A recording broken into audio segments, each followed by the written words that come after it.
Okay. Welcome back to Spearfactor. Today's guest is Mr. Matthew Novakovich, correct?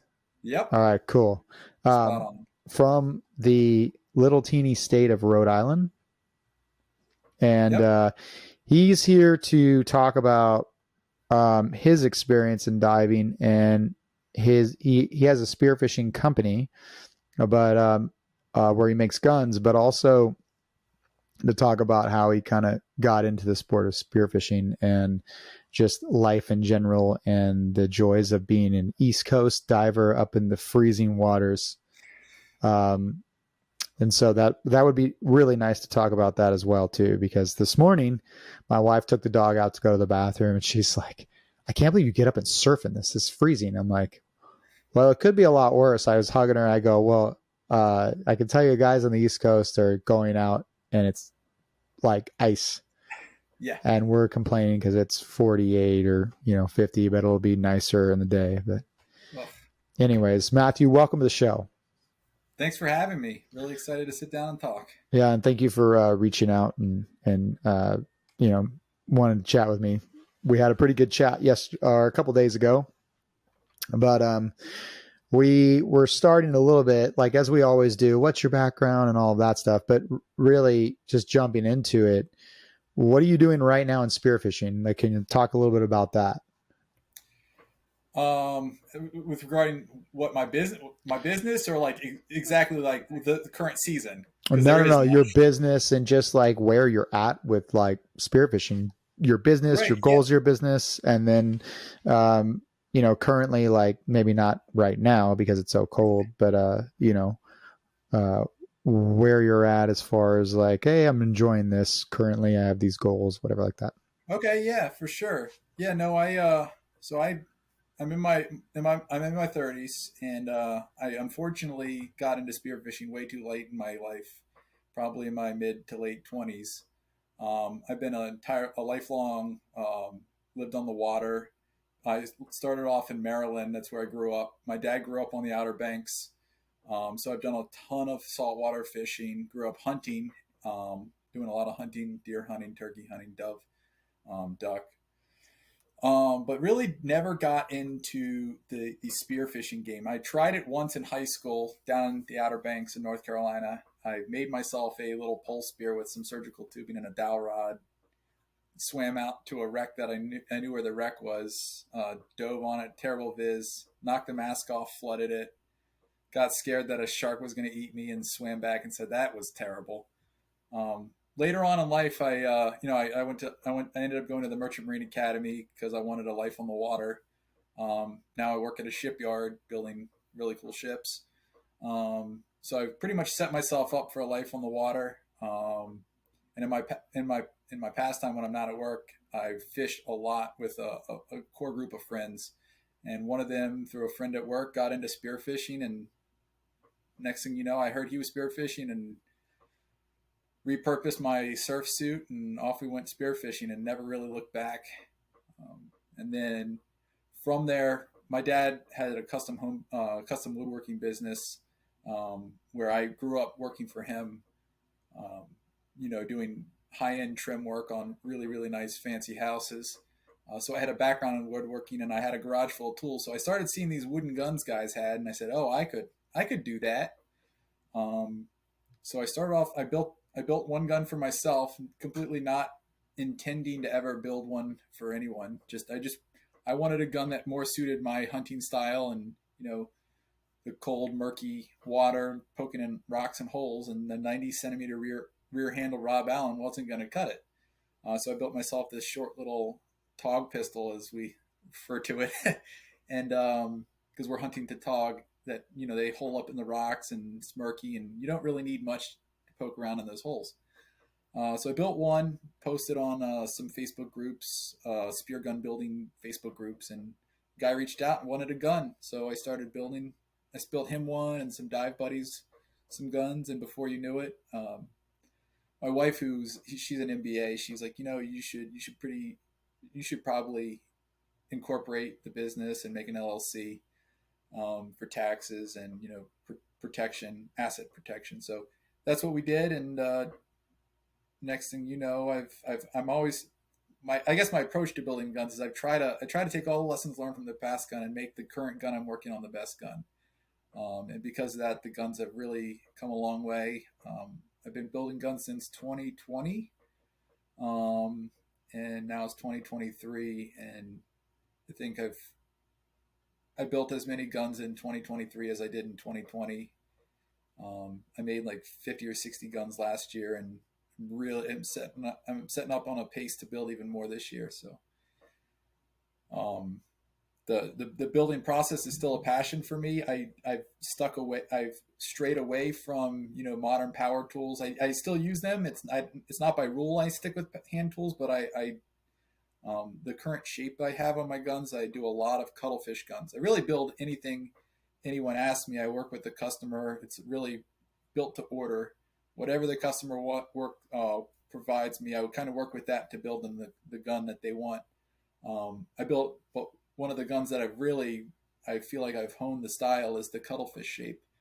And it's that gun has really revolutionized my business. I think I've built more cuttlefish guns than any other gun combined.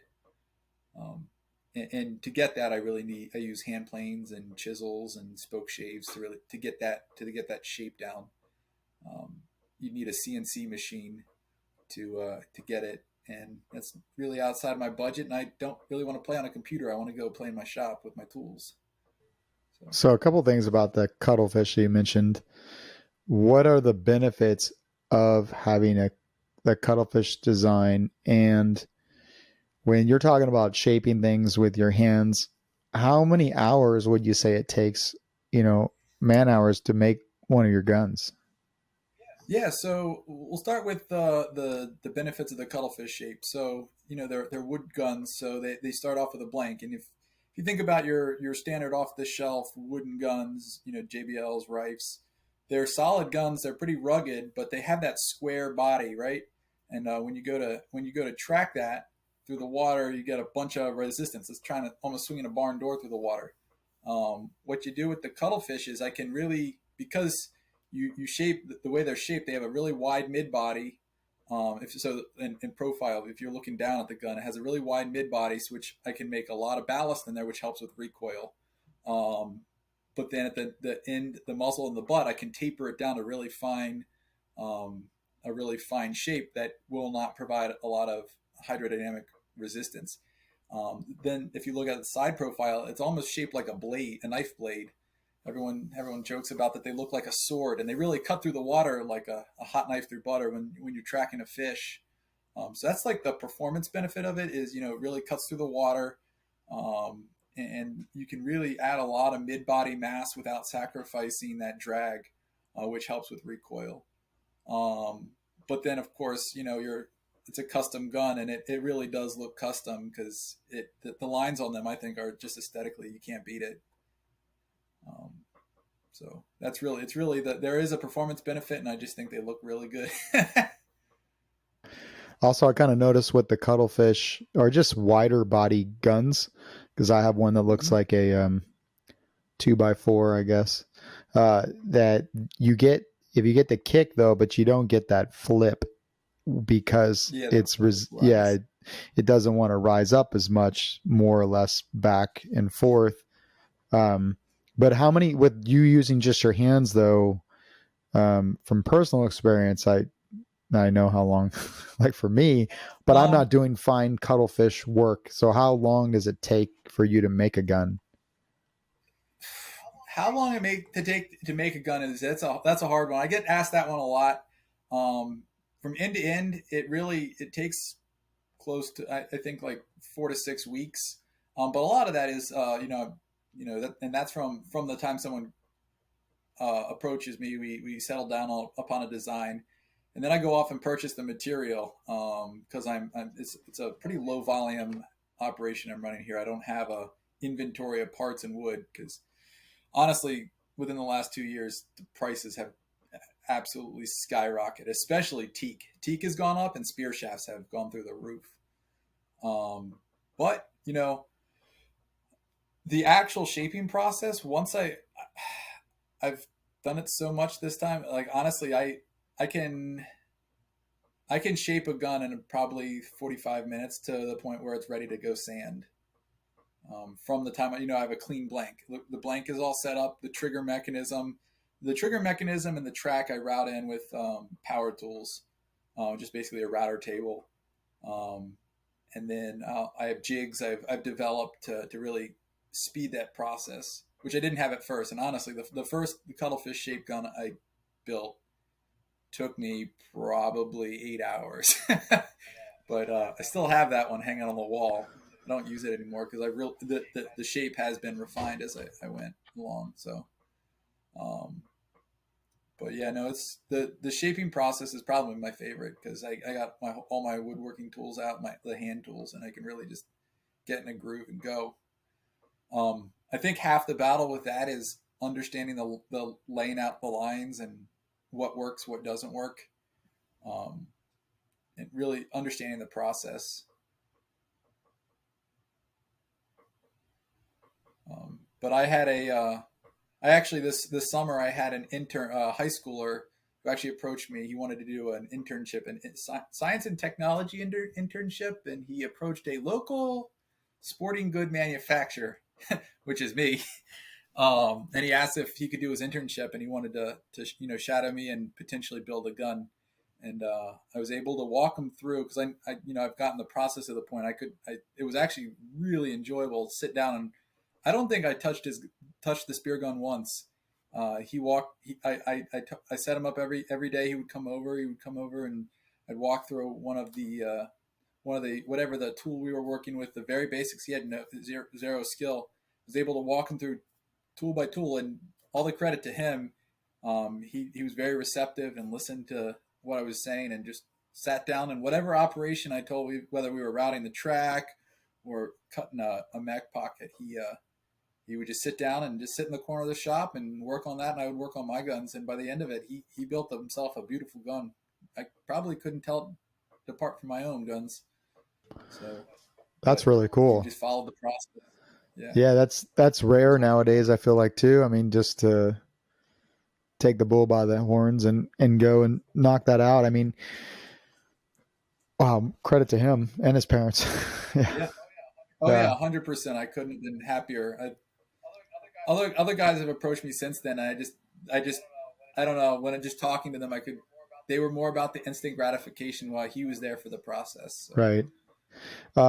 Yeah, I've made guns before, and I always say, like, when I'm done making one, I'm like, I'll never do that again. Like, but I do it every like few years, whatever, if I need a gun. Yeah. But it's like 30 hours of, like, when you're having to set up, measure everything. And I kind of, like, for me, it was 30 man hours by the time I start to finish. And I imagine it's much faster, but then I did realize, like, if I had extra wood, I remember I made 6 at one time, because once you do all the measurements, you just cut. Oh, 100%. I've done that. Also, batching them helps because, like you said, you can do all one measurement. You have your tool, whatever measuring tool you have set up, you can just go. Same thing when you have, like, the router table set up on center for one board, you can just run them all through. The setup for the power tools takes a decent amount of time. But if you, like you said, if you batch, and I try to batch them, and it goes way quicker when you do.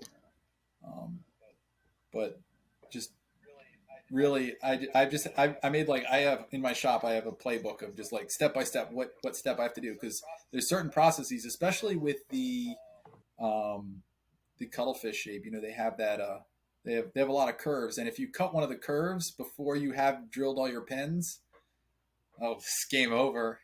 A very expensive piece of firewood. I did that once, and then I had to re-glue like some whatever it was just to make it square, so that I could. Oh yeah. I remember doing that once, and I'm like, "Oh, that was dumb." Looking back, it was a sickening. It's a sickening feeling. Well, I remember when we talked on the phone before. What is it? Ocean Spearguns up in your area, up in the north.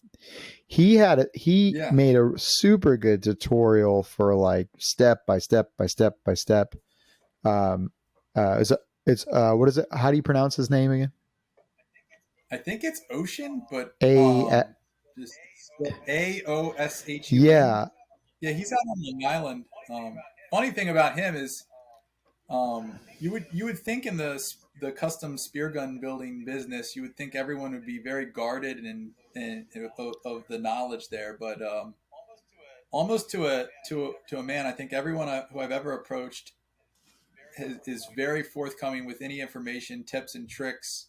It's a really neat community. Half the guy, like the majority of the guys out there with these smaller businesses, we're all talking in the background about tips and tricks and how to, from the business aspect of things, how to improve the business, the marketing, or even just the actual building. And Dean with Ocean, he actually, I was talking to him at one point about tooling. This was when I was still relatively new in the business, and I was thinking about getting a CNC machine, and he gave me the advice that really set me on my current course, which was, if you get a CNC machine, it might it might speed the actual manufacturing process, but you're going to still put the same amount of time into that gun. But you're gonna sit behind a computer and you're gonna become a designer, and you're gonna press the button, and then the machine's gonna make it, versus spending time in the shop perfecting your craft. And really, I at that point that he sold it for me, and I just went really invested in some decent hand tools, and he, true to his word, it's honestly, I've been just every gun, it's practice, it's just doing repetitions, and I'm on my, like, I think 60th gun, 70th gun right now. And if you think every single one of those is hours on hand tools, you can, you learn some things. So I really credit him with a lot of where I am today. So, and a lot of all the other spear custom guys there. It's a good group of guys for sure. I second that. I mean, I can list, 10 guys right now that I have spoke to, including like Paul from Hot Rod Spear Guns. Like, all the guys have given me tricks that you would think they would guard. But I mean, I guess, like, I'm not trying to compete with anybody, but just their openness and ability to just try to perfect, I don't know, just to help everybody out, that lack of, like, trying to not be competitive. I mean, Oh, 100%. And I honestly, I could see the mentality of, like, if I was in that position, whoever it was, it had to have been one of the first custom gun builders, had to have set the good precedent, because I came into it like kind of trying guarded. You don't know what the lay of the land is. You're coming in trying to figure some stuff out, so you get up the nerve, ask a few questions, and then you're pretty much, the doors are thrown open for you, and the guys are really, really forthcoming. And then so that really changes your mindset on it. So then when the next guy comes, people have approached me and asked me things, and where, your initial gut reaction is like, if I tell him how to build a gun, then he's not going to buy one of my guns. But it really changed my outlook on it, and people have reached out to me, and I've given them advice on how I do things. But the cool thing about spear guns is there's no right way to do it, and there's no wrong way. Well, there is a wrong way to do it. I feel like there's But a very wrong way to do it, but then there's there is, and I'm very opinionated sometimes, but there's like a lot of right ways to do it, and then there's like one very wrong way to do it, like, or whatever it is, Yeah, there's a little gray area. I guess there's a lot of gray area. It just depends on what, like you had mentioned before, being where you're diving, like, there's certain ways to do things for the environment you're in. And when we talked about hunting was the same kind of thing. You've got 12 gauge shotgun, you got a 30-06, you got a 22, you got, 308, whatever it is, for all these different animals. And it seems like spearfishing, next thing you know, you blink and you've got like 6 or 8 guns, and you're like, what the hell did I do? Yeah. Exactly. And it's even worse if you build them yourself, because then all the profits from building the spear guns goes into buying more parts. That's for your own literally guns. what it was when I was making blanks. I was like, I'll just sell the blanks so that somebody else can make guns, and then I'll just use the money from the blanks sold to make my own gun. Like, I'm not making any money here. Well, so for you, how would you describe, when we talked about it, your whole hunting for tog, and then obviously up there, you guys have striped bass. What what would you say, like, when you're diving, how would you describe the type of diving, the type of hunting that you guys do there? Is it like deep diving? Is it more scour? Is it both, like scouring around rocks? Is it like sit and wait, Espedo style, or whatever? Yes, so it really changes with the season, and really what you're targeting. The tog and the black sea bass, they really congregate either in breakwaters, rock walls, under piers. Really, in that they thrive on that structure, and they're especially early season. They're holed up pretty deep, and you got to poke your head into some dark holes with some flashlights, poke around. So that's really the methodology there. Later in the season, they'll and it's really the hunting that I absolutely love is drifting over the reefs. We got we got a really cool ecosystem here. There's a lot of different types of fishing. We have the Narragansett Bay, which is this big estuary that's full of islands and rock points, both submerged and above the water.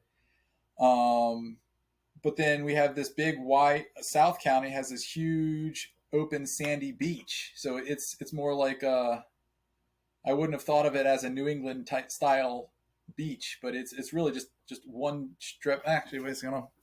I'm sure we're on a podcast, but on my map shirt right here along this is all just one big continuous sandy beach. Maybe one or two rock piles on it. Don't worry, I'll put the visual up on YouTube, so we'll have that too. Oh yeah, me just you rubbing your chest, my wife sneaking in behind, trying to get ready to go. It'll be good. Yeah. Don't worry, I wasn't distracted at all. What is going on? I told her, anyway, I could see you. Yeah. But so we have a huge different. We have a huge amount of different types of hunting, which is cool because depending on what the conditions of the day are and the season, you can really tailor how you hunt. Then we have, of course, New England. This whole Long Island, southern New England, is where the glaciers stopped during the last ice age, and they pushed up all these furrows of rock. That's actually what Long Island is where the glacier stopped.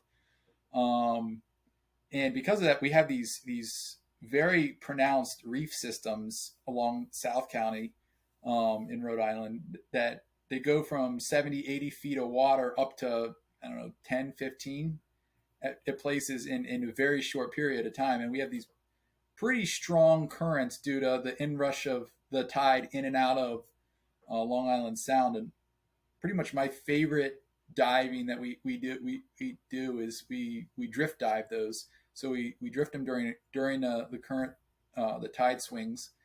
Two guys will get in the water, you're one up, one down, buddy diving. Then we'll have a guy in the boat and we'll drift over those reefs, you're hitting 50, 60 feet. And then you'll just hit at the next drop. Whoever gets the next drop is on top of the reef, and the next guy is on the backside of the reef. And then you're off the reef into sand. But that's like, we like that during midsummer.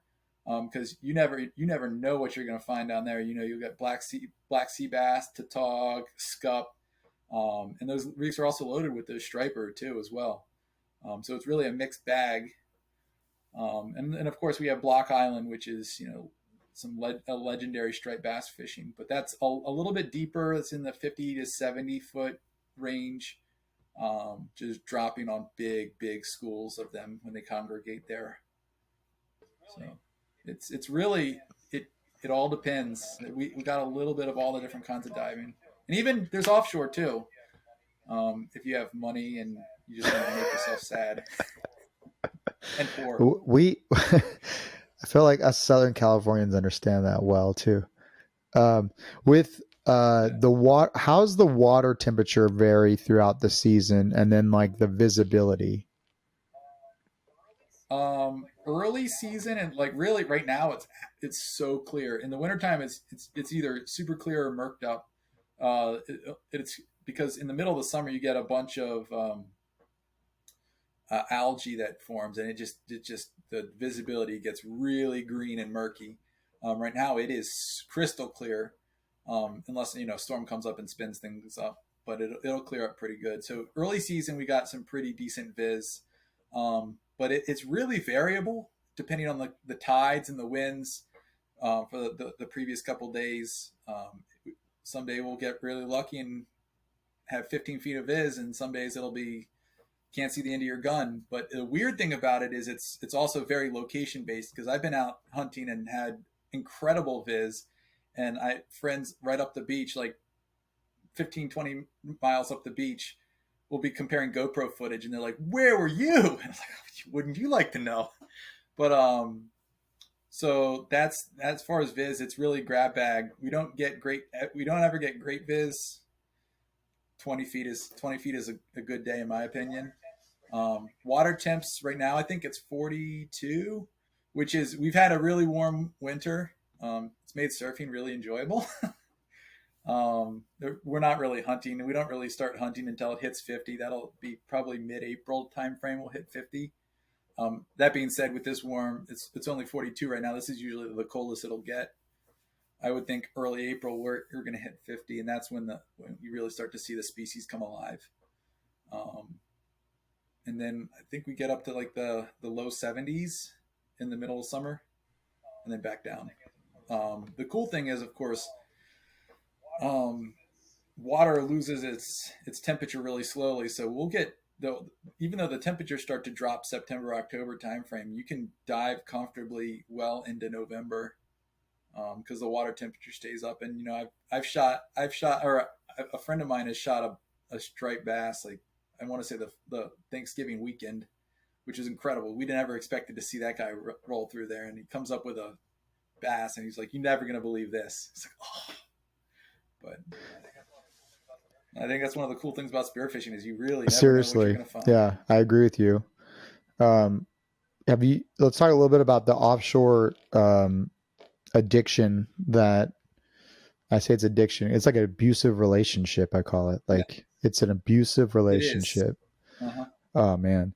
Out there, how's that turn out? Like, how do you guys, what are your target? Do you guys get wahoo up there when it gets really that warm, or no? We do get wahoo.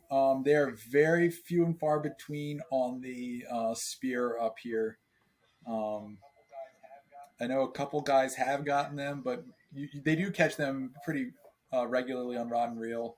But it's not really a species. You never go out, "Oh yeah, I'm going out wahoo hunting." It's like you're going to go out tuna fishing and maybe come up with a wahoo. What's the technique you guys use for that? I mean, like out here, we're obviously spotting big boils, foamers of fish, but then we have also, kelp floating offshore. We'll jump on, and you never know what's going to be on those. Anything from like, perch to a great white. Like, you just don't know what's going to be on them. Most of the time it's yellowtail and dorado, but is there things like that out there?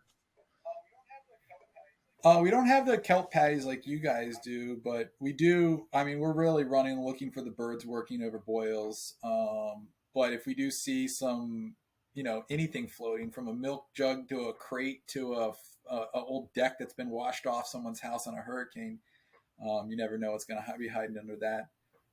Guys last year shot a bunch of mahi with inside a Block Island. They have these wind turbines too off of Block Island. They're putting a project in, which is, but they're right off of the south shore of Block Island, and they were inside of that, and they were shooting mahi, which was pretty incredible to see. So. Very cool. That goes back to just, you never know what you're going to get. I think with the whole addiction thing to the offshore, I think that's what it is. It's like big risk, high reward, low frequency. Yeah, it's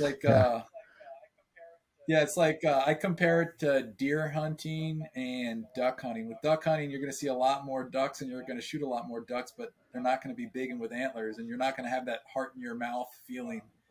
Versus you go out and freeze your ass off an entire season and maybe one big buck steps in. Right. So with you, well, let's talk a little bit about land hunting, I guess. Out there, Rhode Island, well, I guess let me cover this. Let me ask you this question. With Rhode Island and the Northeast seems to be growing in popularity from what I hear with diving, which is great. With Rhode Island being so small, are there like issues with just, you go out to your dive spot and there's like 4 guys in the water. I mean, have you guys run into that yet? Because it's happening here. I've noticed it. Um, yes and no. You go out on the water. We have a pretty tight knit dive community up here. You'll go out on the water, and it's happened before. You'll see guys, but we have like I said, we have these reef systems, and a big portion of how we hunt these reef systems is drifting them. And it really, I mean, they're miles north to south, and the current's going east to west. So unless you have like this honey hole that you have the coordinates on, which happens, which corners of the reefs work when, or you have a good idea. But really, you're chasing the fish, so they could be anywhere up and down that reef system. And you'll see a couple of boats out working the reefs. Of course, there's a lot of rod and reel guys that you're drifting in and out of too, who are just jigging where you're diving. But it's never in those scenarios. You see them, you dive, you probably know them too. And I've run into them before, and they're like, "Oh no, they're over just south of the number 7 can or whatever it is." That happens.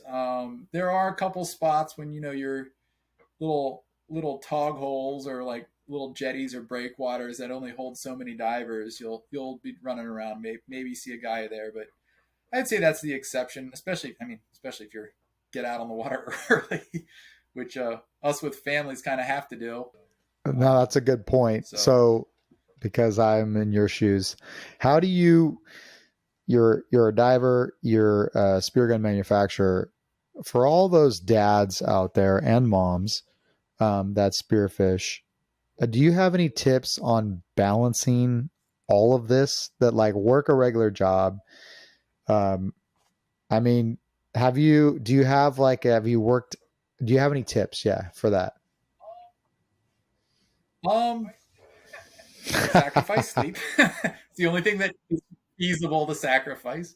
But I don't know. I do have a profession, and I try to be good at that. I have family, and I try to be a good father and husband. My wife is very supportive of it, and I try to reciprocate. I don't get out diving or surfing every day I want to, but we have we've maintained it for a very, very long time. So ever since we've had kids, is really try to target one week or one day or weekend, evening or morning that I'm good swells coming in or conditions look great to dive. It's like I want to go out Saturday morning, whatever. She has the kids then, and then I'll reciprocate. And she'll want to go to a workout class or go out with her friends to a vineyard, and it's like I got the kids for that. And it doesn't matter if the conditions are great, you're not going out because you got the kids, and that's good too because I love my kids and I want to be there with them too. So it's really trying to find that balance and understanding you're not going to be able to chase every single good viz day, and really just being able to reciprocate. And I think the biggest thing for me is just looking out for her, because if I just say, "Hey, it looks nice out, I'm going to go," she's not going to tell me no. But that's because she knows that if I've gone diving 2 days in a row or two times in a row and she hasn't got a timeout, I'm going to say, "Hey, it's your fair share. What do you want to do? I got the kids." And I'll offer her that opportunity. I love what you just said, because I've experienced that with my own wife and at work with some of my employees and friends that will just say yes, yes, yes. And I don't, and they're pleasers. Mm-hmm. And I'm like, no. I need to hear like your honest opinion. And I'll say that to partners out there. I feel like nature, my buddy was talking to this to me about surfing and diving. It's all condition based, right? So it's like we have this bad habit of we got to drop everything and go because you never know. And then you get older and you're like, well, there'll always be another swell. It just might be 5-10 years for that type of swell. But that doesn't necessarily mean you miss out on it. But I mean, your partner, in order to make this whole thing work with the way that we have chosen to, because we chose it. I mean, it is what it is, to have our hobbies and live our life. Mm-hmm. There's a lot of sacrifice, but we have to make sure that we take care of our partners, because our wives and our husbands, like, they want you to be happy. And they'll always say it's like the giving tree, you know, like they'll give, give, give, and then the resentment kicks in somewhere subtle, like, okay, I'm done. So I guess like right along my advice would be to exactly what you did, because you brought it up, is that no, okay, we be mature. It's time. It's your turn. And if you say, no, I Oh don't yeah. mind if you go. Okay, well, I'm going to make sure that you at least have something, that you have your time. Like, does your wife, does she Right. have any interest in diving or fishing or surfing or? Um, she's not as much dive. Well, she has told me she wants to dive. She's a very competitive person. She was a D1 athlete, and so she's very competitive. Doesn't think she can hold her breath for more than 15 seconds. I guarantee you, she can hold her breath Yeah. for 2 minutes. But whatever. um, so she wants to try it, but we have kids, and just really haven't gotten the opportunity. When mom and dad are out on the boat and having the opportunity to spearfish without Yes. kids. Um, that's not really her. That's not her passion or what drives her. She does love being out on the water, and that's really something I think that I feel like I'm in the point where I'm paying my taxes right now, and eventually I'm gonna have to reap my rewards. I'm trying to instill on my children this deep love and appreciation of the ocean and everything ocean sports, fishing, surfing, diving, whatever, sailing. So I'm putting in the time now. Whenever I get a chance, I get them on the water and try to make it as fun as possible, so that, and it sounds all beautiful and everything, but it's completely self-serving. In 10 years from now, I just hope that one of them becomes like a big surfer, and I've all he only wants got to do is I go got surfing one with out of dad three or diving. that just wants to get in the water. It's my youngest All one. right. So that, Yeah, there's a chance. so All there's you a need is chance. one, So and then yeah. you could say, "Hey." Yeah, so that's really my Right. And that's my evil then you can plan. always go, So "Hey, is really she just to, wants to go or he wants to go. We gotta go." I'm doing it yeah, for the I'm kids. doing it for the kids, Yeah. honey. But yeah, no, and then I mean, my wife does love to go out on the boat, and that's something that the spearfishing business has really enabled me to go buy a boat that's a big, it's 23-foot cuddy cabin. It's a good family boat, and just taking the family out on the water. Just I'm not even diving, just Right. going out and catching scup. And that's a good. That's just What was her good family sport fun in on the water. college? So You said she's a can't D1 complain. athlete. Okay. She Yeah. played So she's lacrosse. Yeah, fiery. Yeah. Yeah, yeah, she gets it. The problem with yeah. being a competitive person in spearfishing, you know, you have that DNA of like, like be able to flip the switch. And that's like the exact opposite thing you need for diving and all of Oh that. yeah, you No, but I've can't be a noticed hype man. like competitive, you're like competitive against yourself, right? So it's like, and it's so self Oh yeah, sabotaging where it's like friends that I know that have like, I oh don't want yeah, to say, uh, that aren't as fiery can hold their breath for like 4 minutes, it's oh yeah. That's something that I definitely, and then of course with me, it's like I that's why we get along great, is because we're both super competitive with each other and ourselves, and it's like, and with spearfishing, it's really with yourself. And if I miss a shot, or like my bottom time suffering, I get in my head and it just gets worse and worse and worse, and then I'm just absolutely miserable. And people who really don't care if they shoot a fish, or they don't really care what their bottom time is, and I guess we gotta watch out for that, for those of us who are competitive, because that you can get yourself into trouble yeah, and that's push an yourself to important a thing. place I you have a friend shouldn't who was be. a professional surfer. He was like number 9 or in the world or something at one point, and he said, "Hey, and I've said this before. He's like, hey, Brett, people like us die spearfishing because we're so Mm-hmm. competitive and so driven about the goal or the end result, and at the time, things go to the wayside, and the next thing you know, you whatever happens, and then it's not good." But yeah, Yeah. so for you, did you grow up in Rhode Island, or what's your background? No, I grew up in Maryland, so I did a lot of fishing on the Chesapeake Bay, and the eastern shore of Maryland.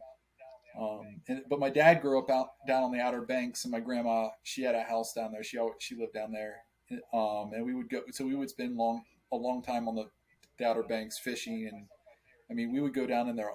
Some of my favorite childhood memories were taking the boat down to North Carolina in like the October, November timeframe, just camping out on Very islands and just cool. fishing. But really didn't get any spear. And we still go down there. I mean, vacation down there. Of course, we still have the family house down there. Of course, now we go spearfishing. They have some great Yeah, and some spearfishing good down there waves too. too. So, So so the thing about, if you're oh listening, yeah, the banks, and correct me if I'm wrong, the best thing about those outer banks is that it's so close to the continental shelf compared to other places on the East Coast. So there's more waves. You get the mm-hmm. more impact kind of West Coast style waves. But there's a ton of fish. You also have that. Oh yeah, you have. So the big thing about the Outer Banks is they come out from the south. They come up and swing almost north. They swing up almost 45 degrees northeast, and then they come to a point at Cape Hatteras, which actually almost curls down. So you catch any swell coming in that direction, it really catches it on the beach. The other thing that has kind of driven that shape of the Outer Banks right there is the Gulf Stream. The Gulf Stream is just screaming up. It's closer there anywhere than anywhere else on the east coast, which is really drives the fishery they have. I mean, if you think Oregon Inlet, that's where all the big blue water boats go out of Oregon Inlet, and they're going to hit the Gulf Stream. It's depending on the season, 50, 60 miles out, which is a decent run, but it's closer than you would elsewhere along the coast. And you really that's like really the inflection point where you start seeing southern fish at Hatteras. You see, because just south of Hatteras, you start seeing African pompano, hogfish, Cubera snapper. You go a little bit north, and you're seeing those more mid Atlantic fish. Is there a It's a really significant really cool water area. temperature break there? Um, I'm not as familiar with that. No, I know that's where the I mean, you get those fingers of the Gulf Stream that'll peel off, and you'll just get really pockets of warm water.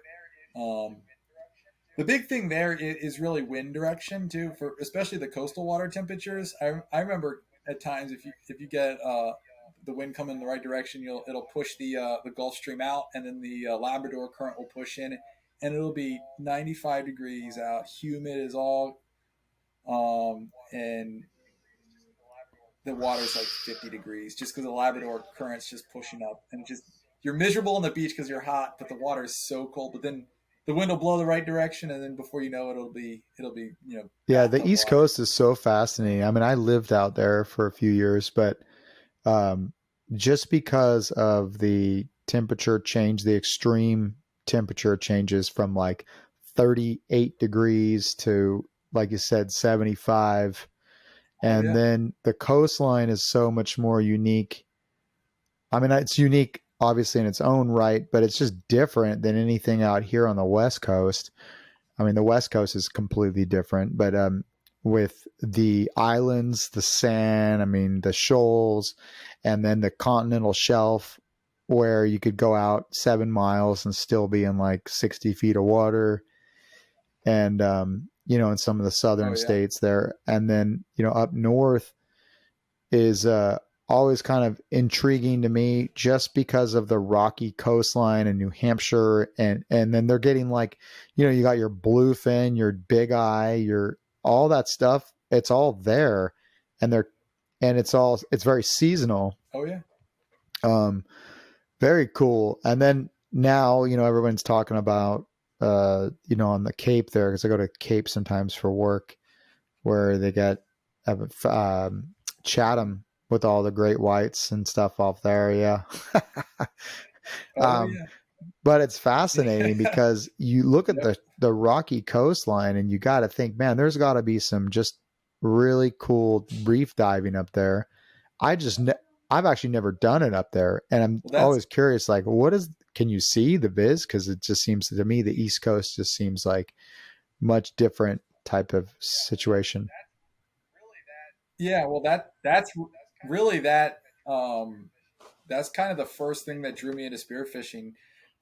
Forget even the fish. I mean, the first time I shot a fish, I was done. It was game over. My life had been altered for forever.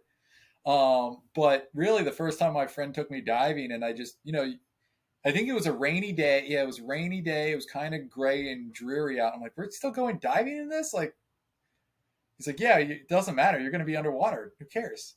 So we went out, and I just remember just just the life you saw under the water line. It just blew me away, and I've just been going back at it for a minute or Yeah, it two was at a a trip. time. I think the first time I went East Coast diving for work, we were diving the mouth of the Chesapeake kind of there. And there was only like a 2 foot tidal Okay. swing at the time. And all of us were like, oh, okay, it's not a big Yep. deal. Current shouldn't be bad, you know?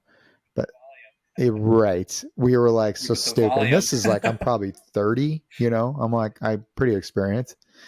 And Right. it was like a river, Yeah. running through there. And it was funny. It was like, oh, the Yeah. giant Chesapeake just drains right through this choke point, dumbass, and we figured that out within like Yep. minutes, right? Like it was like obviously, but the thing that was kind of Oh wild yeah. was this was in May.